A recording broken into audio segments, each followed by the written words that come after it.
Cloud drifts south, keeping my neck of the woods in midnight. The wind chases me into moonlight as scattered leaves applaud my graveyard shift adventure. My perch is a hilltop view of the horizon. I'm not sure what time it is exactly, but the sky is just beginning to pulse with early birds and chichara song. I am digging, bare hands carving a summoning circle in the dirt. From my bag, I pull a patch of fur from each of my dogs, a ballpoint pen wrapped in a blank page, the bottled sound of my family laughing together, an unbroken butterfinger, and a mirror shard with the image of my smile trapped inside, tokens of my joy. I am reverse engineering a ritual that I learned from dog-tired days, running ragged the nights they were leashed to, heard it echoed in the bounce backs and second tries, so I wrote it out in midnight oil, a hesitant hymn that trapped me in a Dormammu loop of wrestling my hope from my inner child to feed to the maw of what if. This magic knows many names: anxiety, fear, dread, panic. Some even call it the heebie-jeebies. This worst-case ethereality operating solely on Murphy's Law taught me worship is days bled happy hour by happy hour over depression's altar, baptized me, a sad boy, in a stagnant pool of memories, chanting the word of our lonely Savior. I'm fine. I'm good.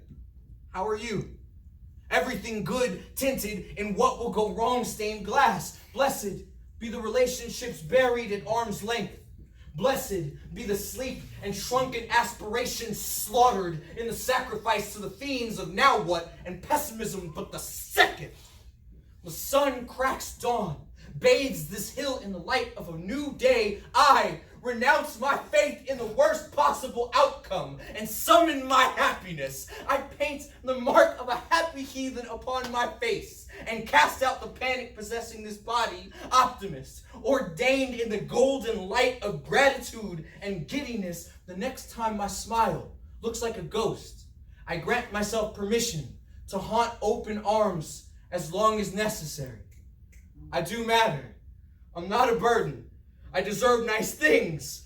I claim it. Manifest me having good days, taking naps among the flowers that have grown where my fears have been buried, harvesting giggles and good times, cashing happy checks to pay it forward, and lighting candles because I like lighting candles. Yeah. Through this spell, I no longer have to. I get to. I bind myself to the feeling of appreciation and infuse my sweat with the hype of a montage. I will find happiness hiding in every day. I fill my mouth with thank yous and exercise the demons of demand. I am blessed, and I will no longer allow beings of lesser magic to tell me otherwise.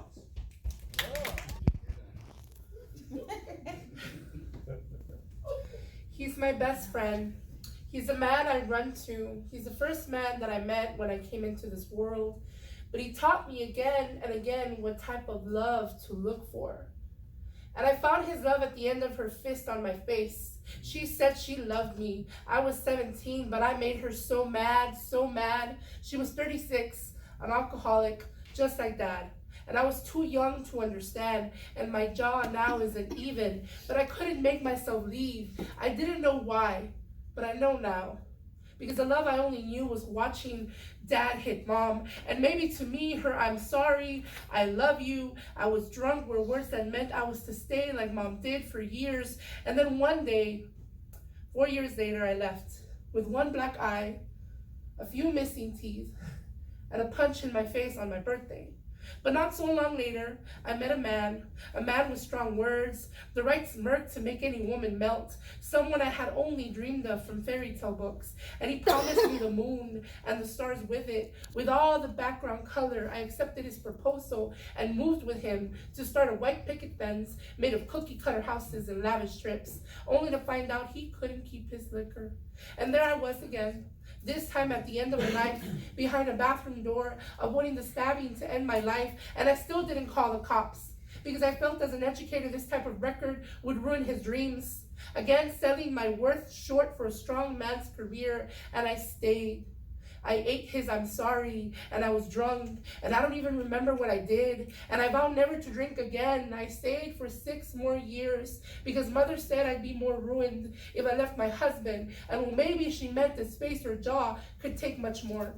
And one day, I finally had the courage to leave with nothing in my hands, no dignity, no self-love. Confused, I missed the punches, because at least then he'd touch my face, and I'd feel worthy. But I brought this all the way back home, full circle. I came home to meet the monster with dark eyes and quick tempers. They say children that have a screaming full rage parent at home usually always have an angry individual everywhere they go. So this time, I came back to the source. And he drank every night, screamed at my stepmother, and as his older children, we avoided him. But one night, 4 years ago, he came into my room to speak to my grandmother, and a question turned into my wrong answer, and a swift punch to my face and him walking out. My jaw in two, and I sat there for days, taking his excuses that he didn't remember, that I was his best friend, and he loves me, that he would have never done that, and he didn't know how to repair this, that he now vowed to stop drinking. But I sat there thinking, why me? Why that ugly red monster follows me? And I've had enough. And it's been 4 years, and I promise I've gotten better, because the next one screamed in my face, and the one after grabbed my wrist, because I am no longer taking care of monsters with tempers and red eyes. No longer am I licking love off knives. I've learned to eat mouthfuls of love for myself, with no harsh words, with no whiskey breath, and definitely no broken jaw. Stool. Hat and stool. So, if 20 ways to understand my brain.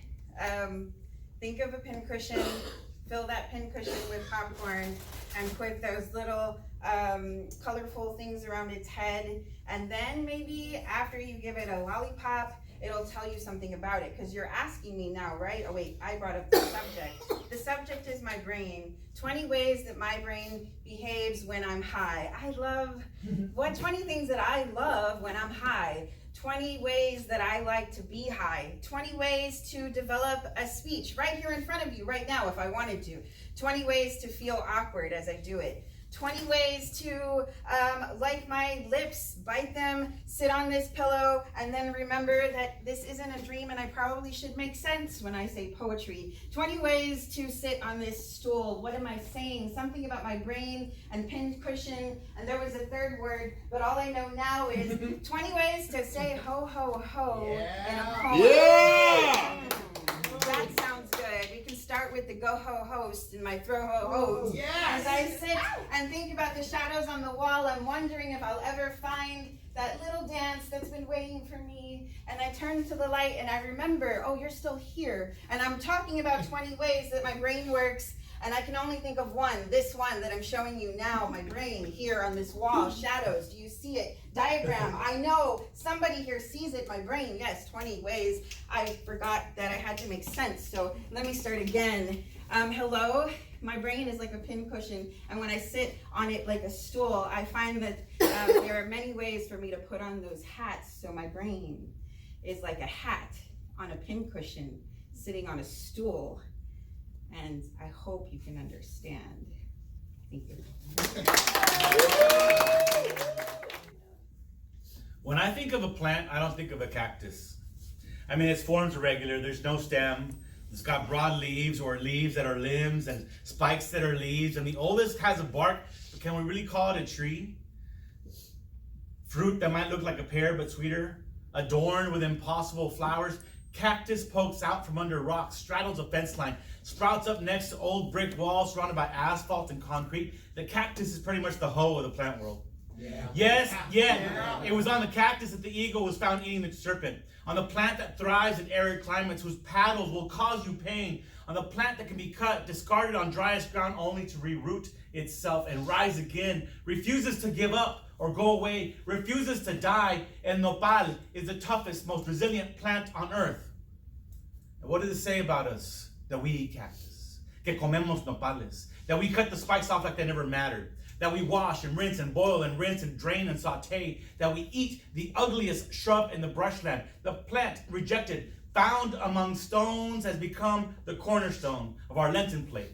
The Lazarus of our garden, it's like puts the hoe in holy. Yes. Yeah! You say ouch, we say Ike. You say ooh, we say dame más. You say cactus, we sing nopalitos. Se venden nopalitos, nopalitos se venden, nopalitos se dan. Para el desayuno, con huevo y tortilla. Nopalitos se venden, nopalitos se dan. No sean jodidos.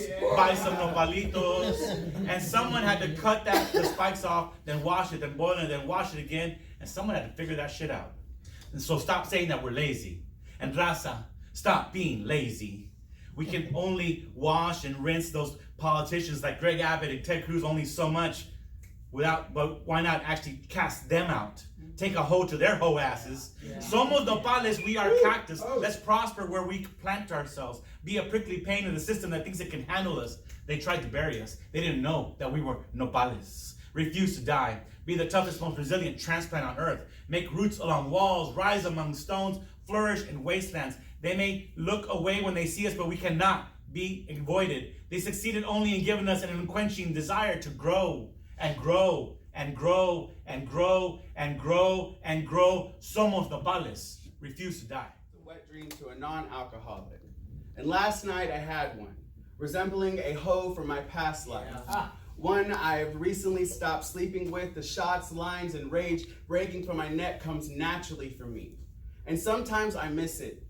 The flashing light made up toast ventures into the void, holding hands with our shadows into the music. My God, the music. How it was loud enough to drown out the depression or whatever the fuck I was sad about that night. I missed the nights. Thirsty Thursday through Sunday fun day blur into Monday. The after-hour taco trucks, parking lot ass claps, bump in the bathroom nightcaps, the lines off a porcelain plate, the gold snorting straws, swimming whiskey lanes until sunrise freestyle sessions, the meetups, outfits worn through liquid courage, the safe spaces, loud faces, crowded places, the ho-ho holes in the wall, but not the ones made, the vibey spots, the staring contests, the nuck, the buck, the fucks left at home, the fuck me like you missed me, the one night stands, bathroom stall blowjobs, the dancing, my God, the dancing. I miss forgetting who I was for just a little while, forgetting the wrongs I'd done or work I had to. Nowadays, I just feel boring, and my loved ones claim this is the best version of me. So when I miss the sound of a beer can being opened, dressed Dos Equis, the first swig, chug races, friends at the bar. I remember the strangers in and out of my room, the hangovers, the shakes, random bruises found on body, the bad skin, the bumps that turned into lines, into crack pipes. I remember crying alone on a bar stool at 1:30 a.m. on a Monday night, the blackouts, the bones rattling for their next fight, the apologies. My God, the apologies. Cop lights painting rearview mirrors, the handcuffed gel tank sober ups. I remember the sound of my body being jumped and not being able to move fast enough. The psych unit stays, the totaled cars, bartender cutoffs, the lost wallet, lost keys, lost glasses, the lost me. I remember there are many things that I am good at.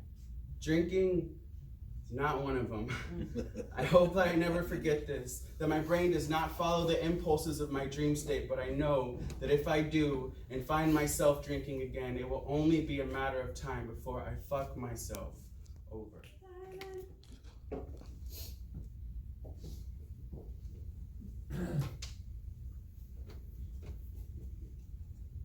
This poem is titled Conversations After Too Much Gin and Nora Jones. According to Marcus, you are a magnet and I am metal.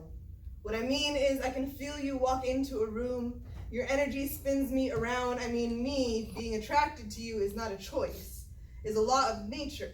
I cannot escape it. I mean, you move suddenly and I am dragged across the surface of this earth, collapsing into everything between me and the most direct path back to touching you again, according to Mia. You are the deep end of a cold ocean, and it doesn't matter if I know how to swim. It doesn't matter how beautiful life looks at the bottom of this. I was never meant to exist within you. What I mean is, I cannot move when I am with you. I cannot survive here. There is no bioluminescence in my blood. If I sink into you, no one will find me before the sharks do. According to Sam, you are a sunflower. You are petals falling every time you change your mind about whether or not you love me. What I mean is, you are tearing yourself apart. I will not be the reason you do not see the sun when you look into a mirror, the reason you do not see yourself when you look up at the sky. What I mean is, I love sunflowers. I would so much rather see them grow out of the dirt and dust than wilt in my fingers, but damn it, if you wouldn't make the most beautiful bouquet. What I would give for a handful of your beauty to carry around with me everywhere. According to Greg, I am a glass and you are sand, and I am upside down and right side up all at once every time I am holding you, but this cannot last forever. All we can ever do is repeat the same moments over and over. What I mean is, I cannot let you go without being broken. I've had this conversation with so many people, and all they can ever say is just give it time, like it is a simple thing, to hand over everything I have for the rest of my days on this earth, like they aren't asking me to sacrifice the only thing that is mine, like abundance is equal to ease. But I think Tamara said it best. According to her, you are a black hole. What I mean is, you are a gateway to a place I know nothing about. What I mean is, I forgive myself for not seeing you coming, for being stuck before I knew what was happening. All I see is darkness now, and a fading image of myself circling your horizon. I do not know what's on the other side of this, but I know it's nothing like the world I am in now.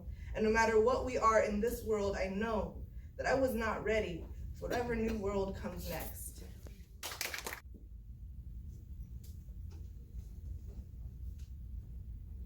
It's 2:33 a.m. and I am once again trying to explain to a man how to treat me. Telling him that being kicked out of bed in the middle of the night because he can't find his remote should have been my wake-up call. Remote controls don't hurt people, dudes with good aim do. It's 2:33 a.m. the next day, and I'm stepping over broken glass and the contents of my overturned purse because he was on a tear last night. My belly is tiptoeing eggshells around the chance that this dude may show up in a bad mood tonight, but he doesn't. It's 2:33 a.m. on the next day, and the intensity in his big brown eyes are driving desire into mine. He keeps thrusting, keeps whispering. I expel pleasure in breast sounds. I haven't forgiven him, but the quiver of my thighs knows where forgiveness is buried. It's 2:33 a.m. the next day, and the cell phone sleeping in the pillowcase vibrates. He sneaks out of bed, shuts himself inside the closet door. It's 2:33 a.m. the next day, and I have just discovered the message from the ho ho ho he's been singing through my entire pregnancy. She said, thank you. She says he would never disrespect a woman. Finds out otherwise when she stays on the line, listens to him beat me until blare a police siren. It's 2:33 a.m. the next day, and I am reading I love you from the back of a Bexar County envelope, letters about overpriced ramen and packets of lime. It's 2:33 a.m. the next day, and I am lolling in bed, ups and downs painting chasms in my head, and I'm finally ready to get off this roller coaster ride.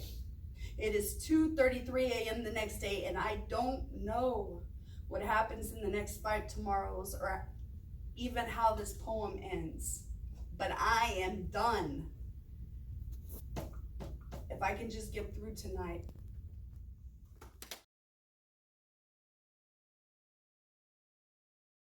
Second day of Christmas, Puroslam gave to me 2 falalas and a beer. On the 3rd day of Christmas, Puroslam gave to me 3 ho-ho-hos, 2 falalas and a beer. On the 4th day of Christmas, Puroslam gave to me 4 magic brownies, and I won't know how sweet they are until I taste them off your lips, I said to myself in the mirror, and then I decided to eat them immediately. Actually, I decided to eat one of them immediately, and then found myself curiously hungry about an hour later, and feeling too lazy to leave the living room or even get off the couch. I figured I would just eat another brownie. Well, actually, all 3 of the other brownies, it turns out, and sometime later, possibly the next day, I remembered I needed a poem for slam, so I decided to write one about San Antonio Claus.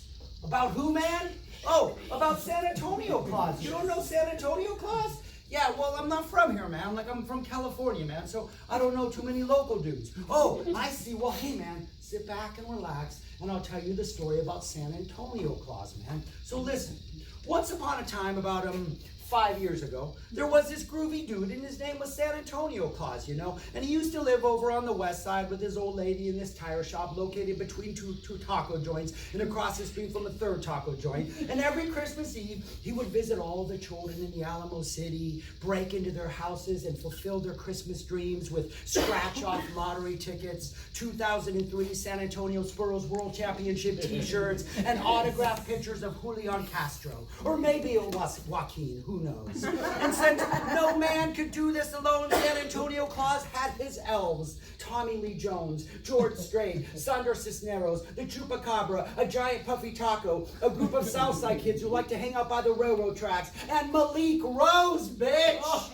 I've heard of this dude. He's got a sleigh and reindeer, right? Oh no, he's got a Via bus pass, dude, and a little magic grass. Magic grass? Yeah, magic grass, you know. He would give a little bit to the bus driver and a little bit to San Antonio Claus, and a little bit more to the bus driver and a little bit more to San Antonio Claus, and then a little bit more to San Antonio Claus, and then a little bit more to San Antonio Claus. And the next thing you know, he was off.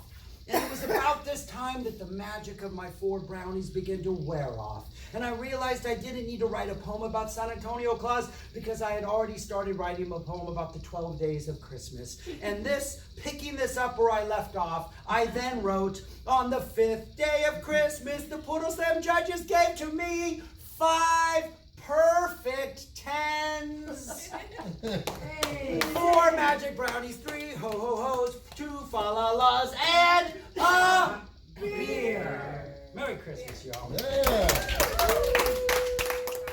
this last week because of taxes, and this is happening all over the city to many people that I know, and there is a loss that comes from that I haven't begun to explore fully yet, but I want to begin on this stage, and I'm waiting for when the screams will come. I'm not sure when that will be, but I know that inside of me is a map that only I can tell now, because the map is being erased. There is land where once stood a pomegranate tree, and on that tree were fruit that I would pick when I was 6 years old, running around while a German lady would yell at us, the one who cultivated this tree, telling us to be careful. This is how you pull the plant from the tree.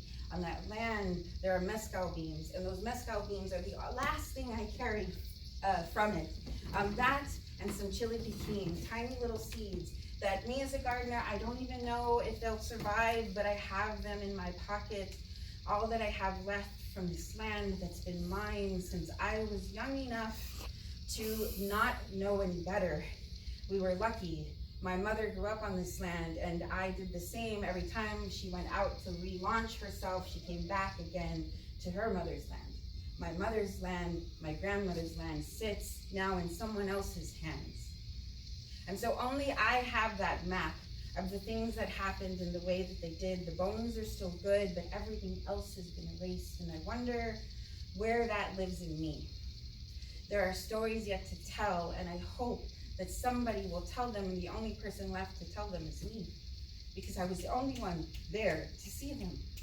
And that's the way it goes when mothers are busy and fathers are gone and nobody is left to see what the children see. I remember the day I left the 6th house that I had already had my son in, and that day as I was packing up, I looked up at the wall and I saw this shadow that danced back and forth. It was the leaves from the trees outside, and realized that I had never seen it this whole time, but it was the place that he watched, the place that he looked. He knew those leaves. They live in his cells. They live in his dreams, and only by chance did I see them. And now I'm the same, that child carrying stories that remain only within these cells.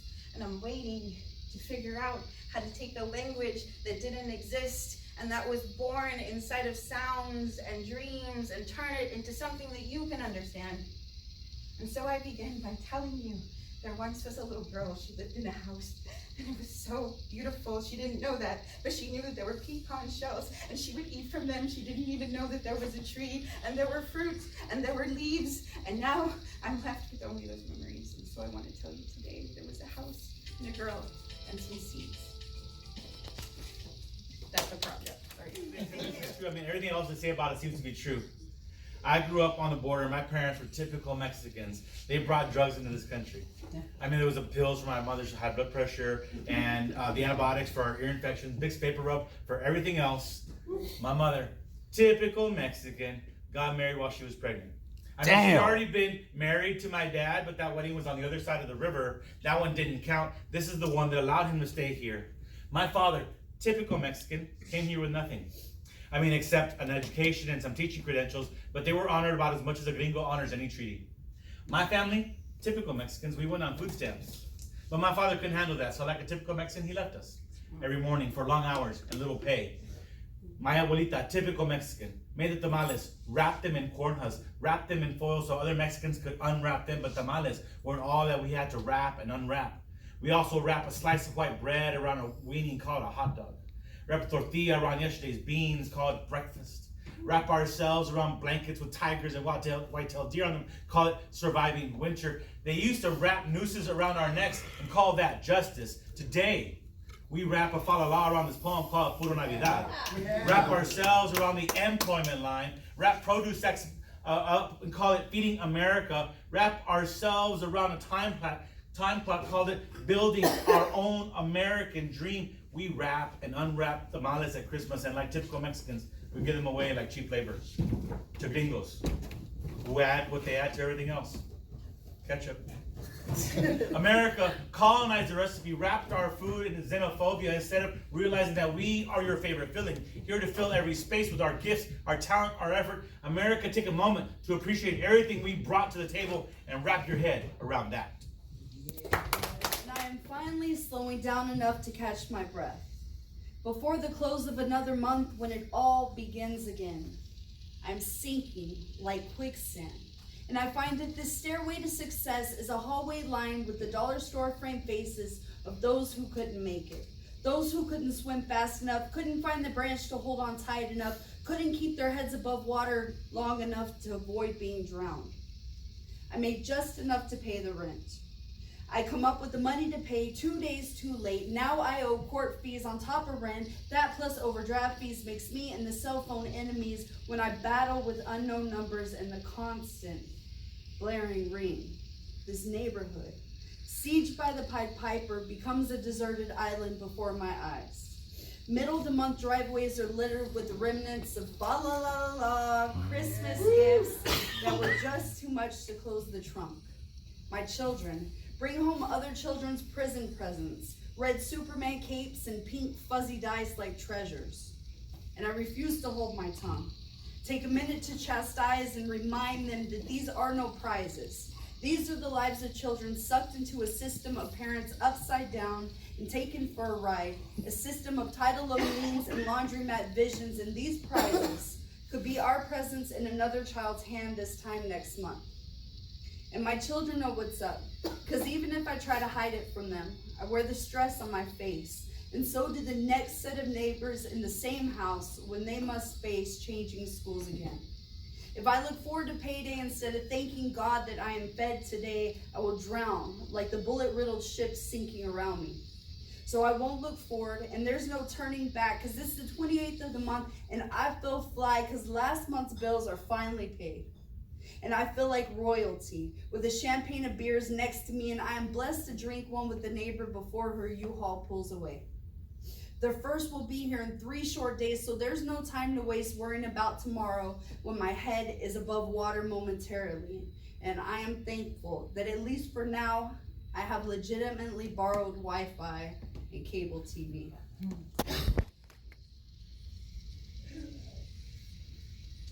This is my anti-love poem, my breakup poem, my Texas, it's not you, it's me poem. I was born here, my first steps were here. Texas, where 2.5 hours east I find the ocean, and 2.5 hours south I find roots. You have humid places where chopped and screwed was birthed, and places where snow falls, while having other cities with heat beyond 100 degrees. Texas, you're unlike any other state I've lived in. There are concrete things and notions I can't find anywhere else. Dad says everyone always comes back to you. However, we need to talk. Texas, you're the essence of an abusive relationship I keep going back and forth with. You have gaslighted, lied, cheated, raped, beat, abandoned, and manipulated me to your favor. You pretend to love parts of me like being proud to be yours, able to maneuver a shotgun, my hunting skills, and my inner glory of wanting to be a housewife again one day. But when my other pieces show up, the abuse begins. I no longer hold a voice. I am community property. My body does not mean my choice. I'm in a relationship with someone who feels that if I would have been pregnant from my continuous rape from 7 to 10, that other child would have had more say than I. But your thoughts on how to protect children mean nothing in contrast to protecting your guns. I'm with someone who forgot women birthed them. I learned how it is to be unwanted, unloved, and disregarded from you. You've lured and groomed me to become what you want. I am still the defenseless 7-year-old girl raped and muted by men in the same manner you figuratively continue to try to do so now. You walk in and out, break me in like your shoes. You have given me PTSD, fear, chills, and anxiety. Your love manipulates, and there's this pride of how Texas is its own country and you're mine. I asked my friends that left you if they're ever coming back, and I felt sorry for them when they'd say no. But now I'm embarrassed, because how could I want them to come back to this, where you beat me behind closed doors? This is the abusive love I've known with you. I used to scream my love for you, and now I'll just learn to keep it to myself. And though I will long for you, you will always long for others like Greg Abbott and Ted Cruz. Fuck Abbott, fuck Cruz. So it's not you, it's me. I've finally seen you for your true colors, and I'm done. You can keep all I've given you, my tears, cries, childhood, and my constant begging. You broke into my house, but you forgot it's my temple. And if I burn it down, you're coming with me if it's the last thing I do, so that one day my daughter won't fall for your ways. It's not you, Texas. It's definitely me. Nationally ranked poet states, Texas sucks as a whole. If you live in Texas and I like you, this ain't about you. This is a response poem. I don't mean to disrespect you because I respect you, but what the fuck? What about Whataburger? Have you tried our taco trucks, H-E-B, stayed up all night and watched the sunrise in a field with your lover? Have you ever heard of Beyonce, of Selena, of Pepsi? Do you not like space? Are you afraid of big things? Maybe you like paying state taxes or $2,000 a month for a 300 square foot apartment. I don't judge, but what is a piece of land without its people? Have we not bled here? See the trees watered by the Payaya Nation? My ancestors built this land, started here. Did not know Texas for politics or red tape bullshit, but for the hill country, for the rivers, for the sun keeping them warm, the voice behind Tejas, which means friendship. And I won't lie, there are times I've encouraged everyone around me to vote and still managed to have my rights taken away. Times where we avoid watching the TV because our governor is a piece of shit. I have met people that don't share the same views as me, but what does it mean to hate a state?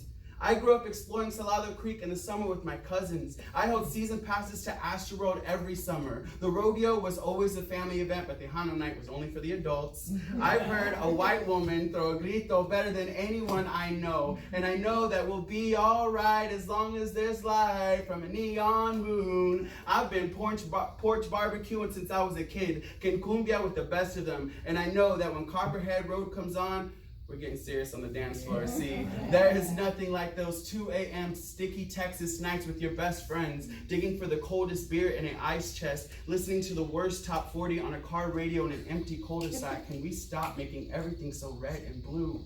Or letting signs in front yards dictate borders, or incite fear, or justify hating an entire state based on what you've heard and not what you know. To say that I disagree with you is an understatement.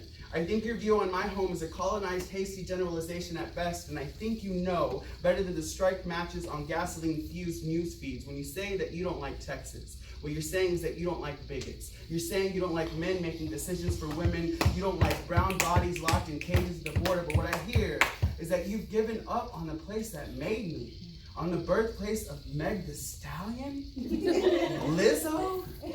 Bless your heart. Y'all, I want to love Texas. I want to love and live freely in the place I have called home my whole life, but being black, queer, and femme doesn't earn reciprocity here. And you know, I got called a bitch for my views on abortion justice the other day, and I'm just gonna go ahead and lean into that. I'm fine with being a bitch. I'm fine with being a bitch if it means access to basic human rights like healthcare and bodily autonomy. I'm fine with being a bitch if it means funded abortion clinics in our communities. I'm fine with being a bitch if it means the people who need to hear us are actually fucking listening and making the appropriate changes to the system. I'm a bitch because I protect what's mine with ferocity. Because I bark and I bite, because I won't back down on this, and I'm okay with that, so fuck it. Let's make this the year of the bitch. Let's make this the year of the bitch bites. The year of the bitch bites back. Let me start by giving thanks to my fangs. This hunger, to generations of recipes and knowing how to make a meal out of anything, but do not just misjudge survival for gluttony. I do not enjoy hunger pangs, it is necessary. My mama said, above all else, always make sure you eat, but I am not a shark. I will not swim swiftly and silent at the whiff of blood. I will not hunt you, but I will eat today. I will always keep one spoon for myself because I am done always being this hungry. I will not feast on unsaid words and expect them to satisfy me while people like Abbott sit fat and full on the silence of others like me. I will eat today, and I will give thanks to the people who share this meal with me tonight. Let us feast and rename this repast family dinner. Bring our harvest of bullshit and bad days together and make a meal. Take the leftovers with us. Feed in front of all of those who've tried to keep us from eating. This is the year of ain't shit changed. We are worthy of the freedom to choose and always have been. We are fierce enough to fight for our rights and always will be. Revolution after revolution, I learned something new, and I do not attribute it to cosmic voodoo. The spelling in the stars does not change the fact that I am still going to be a bad-ass bitch. Let this be another year of knowing that we will not back down. We will bare our teeth. We will protect what is ours. We will demand our table be full. We will watch as you turn your nose up at basic human fucking decency, and we will feast anyways, and I wonder if you could stomach it. If you could handle what we really have to say when we are this hungry and being denied our fair portion. I wonder if you could swallow what we've had to swallow, or if you would gag on the shit you've tried to feed those around you. This is the year I finally start putting names in these pieces if y'all don't start acting right, Greg. The year I stopped swallowing my tongue for the sake of political correctness and wondering why I'm always nauseous. I have important shit to do. This empire isn't building itself, and I need my energy now more than ever, so the next person that gets between me and anything that fills this belly, or this heart, or this wallet, or this spirit is pulling back a nub. We cannot feed kingdoms on empty stomachs. We will not growl out warnings anymore. This is not the year of second chances. This is the year of your grown ass should know better by now. I will not apologize for biting you when you put your hand in my fucking mouth in the first place. I am keeping my goddamn spoons, and they can choke. Yeah.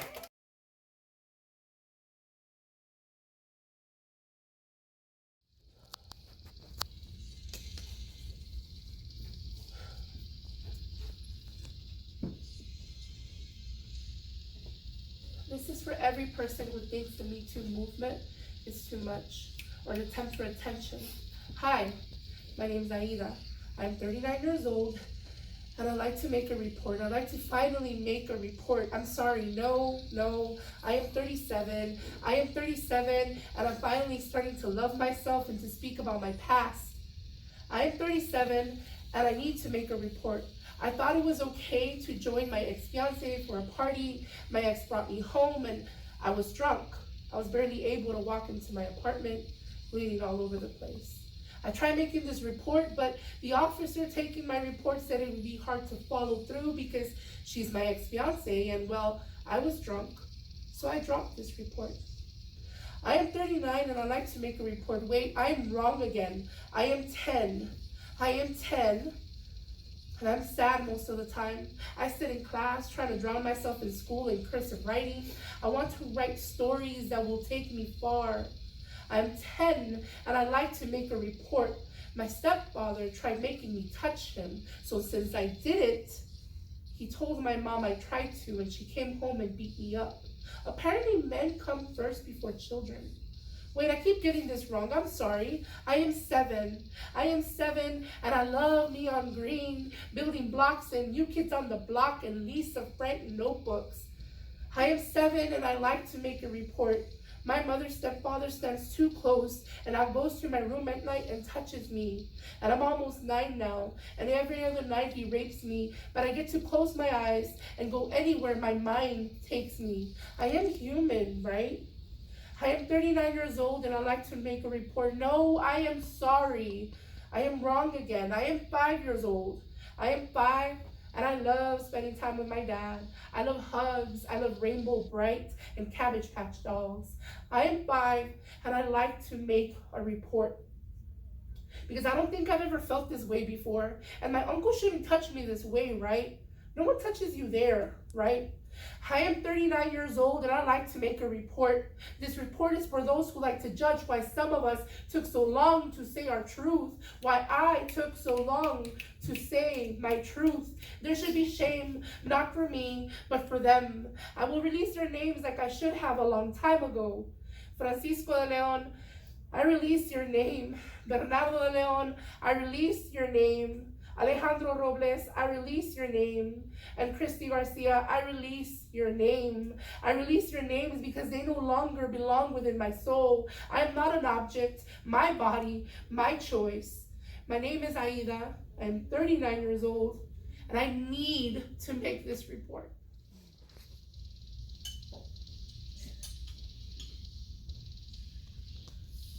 For the record, Texas's ban on abortion does not include exceptions for cases of rape and or incest, D&Cs after miscarriages, or multiple fertilizations after IVF. You're just too good to be true. Can't take my eyes off of you. You'd be like heaven to touch. I wanna hold you so much. It's Thursday night and I am hand washing the blood out of my underwear once more, scrubbing stains out of the garments no one but me will see, but I'll swear they can smell it on me.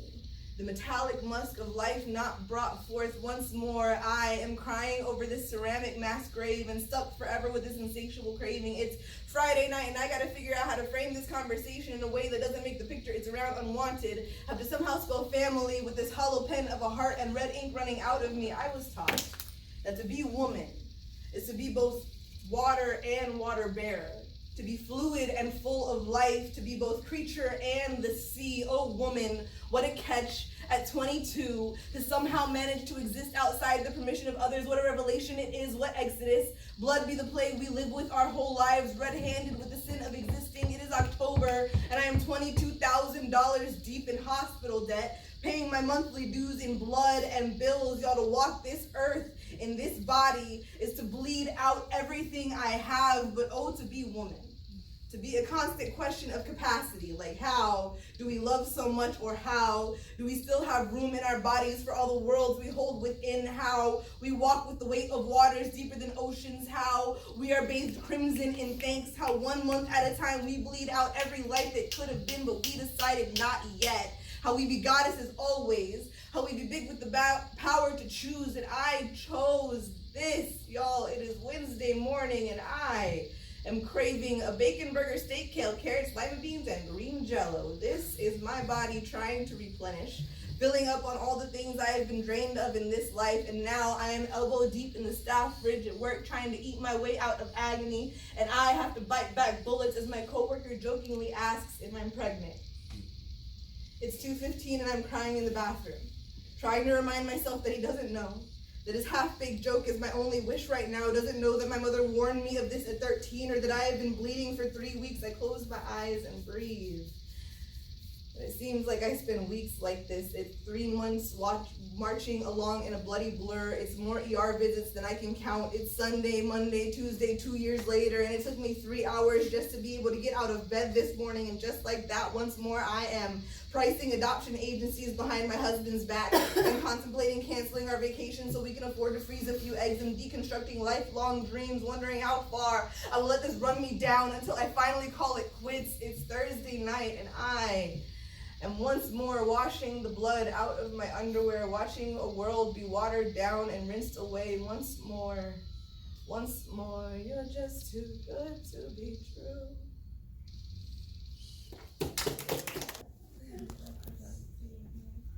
When I was 7 years old, as my family curled around the television with blue Kool-Aid in our cups and Fidel in our bowls, my eyeballs glued themselves to the screen after seeing the most attractive being on the planet performing. And my tia called him cute. So my voice called him cute, but my mother, quick as a forecast change in Texas, pulled me aside to tell me that boys shouldn't call other boys cute. Instead, I was told I could call them handsome. So I said, okay, well, Usher is really handsome. And my tia cracked a smile. I think my cousins even chuckled, but there was no second guessing the spoon-fed poison airplaned into my lips that day. No high chair tall enough to show us the bigger picture. There was no hiding in a closet yet. No jeans, no shirts, no rainbow flags hidden underneath my dirty clothes. There was just this awkward moment with my family.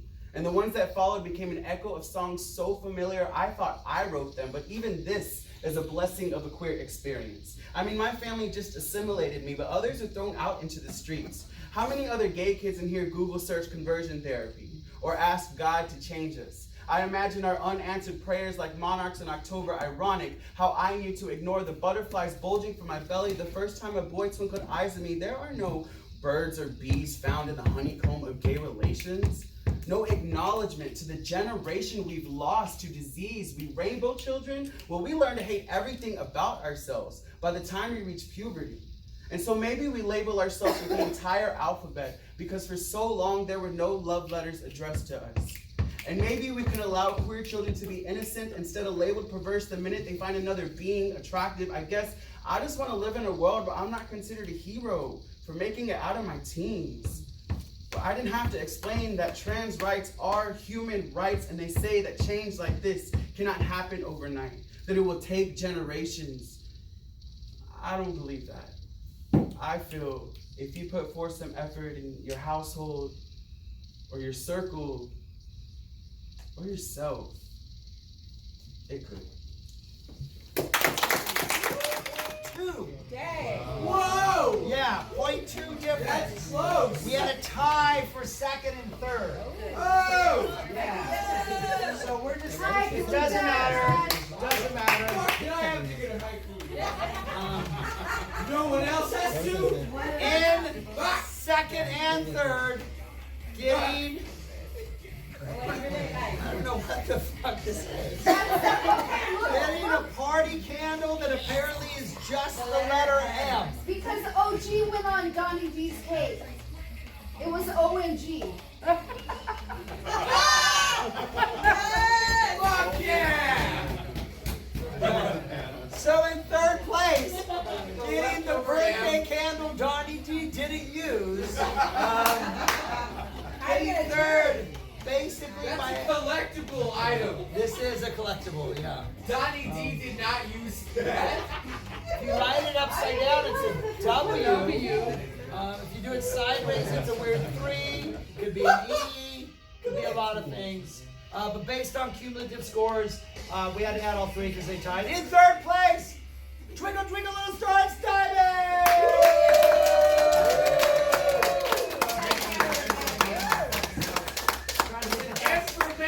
Trying to get the best light on this. We have a lighter in here if you want a lighter now. Do it! There we go. Is fire allowed? I don't know about that. Are we allowed to do this? We're allowed to light a candle. Oh, yeah. All right. Fire.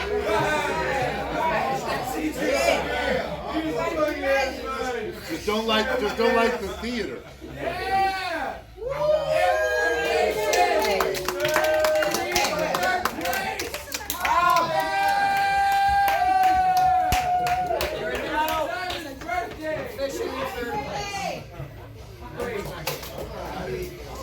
In second place, with the exact same score in the final round, but we had to add all three to make the determination, gets this koozie. What is it? Did you color the stars? I did not color the stars. I forgot I ever said that. And you get a cassette tape of Michael Martin Murphy. It's the best! The best of Michael Martin Murphy. And you get it right in the best of him. There's a song on here called Geronimo's Cadillac. You know that's not racist. And will it? Oh, this is a jam. Will it be loved by morning? Will it be loved by morning? That is beautiful. In second place, please give it up for Georgie Lee. Do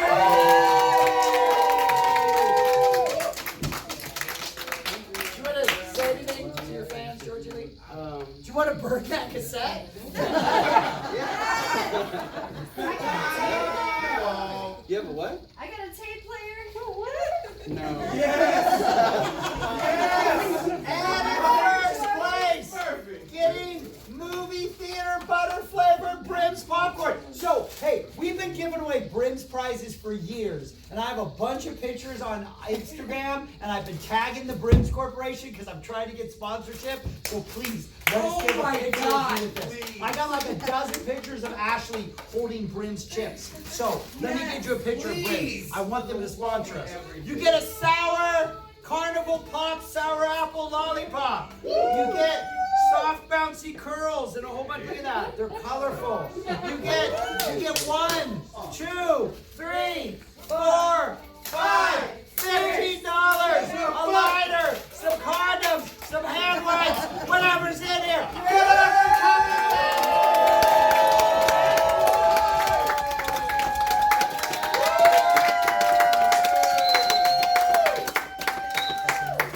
Cuppycake! I got the baddest boots in the building. Anybody who knows me knows I've been having like a really weird fucking sort of events happening. I had a very rough morning, but I'm going to say this.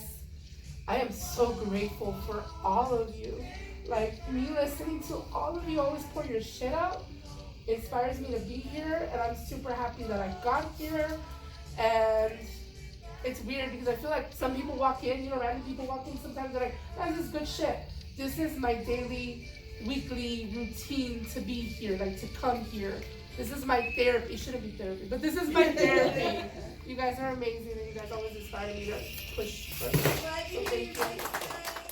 Looking for change, looking for pain, pulling a mob, pushing a train. I'll never stop, stick to a lane, pick up the pieces and go rearrange. I'll be the best above all the rest, put me to the test and expect nothing less. Your check as I'm chess, what's happening next? Yeah. You got the venom, a tangible weapon.